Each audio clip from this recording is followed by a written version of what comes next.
सबसे छोटा? दो वाला। कौन सा लिखेंगे? दो। उसके बाद बताओ आपको कौन सी दिख रही है? तीन। यस, कौन सी दिख रही है? 300 छोटा। उसके बाद 432। Yes, very good. क्या दिख रही है? 432। और उसके बाद 549। तो क्लियर हो रहा है? देखो, पहले सबसे छोटा, फिर उससे बड़ा, फिर उससे बड़ा और सबसे बड़ा। ये जो है हमारा आरोही क्रम। क्लियर हुआ? क्लियर हुआ कुछ? इसी तरीके से हमारा साथ में ही आ जाता है अवरोही क्रम। आरोही क्रम का जस्ट उल्टा क्या है? अवरोही क्रम। इसमें बढ़ता क्रम है, तो अवरोही क्रम में क्या है? क्या है? इसी फोटो के पैटर्न को मैंने उल्टा कर दिया।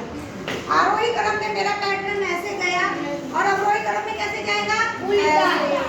देखो, पहले सबसे बड़ा, फिर उससे छोटा, फिर उससे छोटा और फिर सबसे छोटा।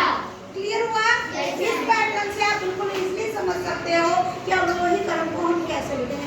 पहले सबसे बड़ी संख्या लिखेंगे, फिर उससे छोटी संख्या लिखेंगे, फिर उससे छोटी और फिर सबसे छोटी। अब इन संख्याओं के माध्यम से हम इसी एग्जाम्पल से ठीक है?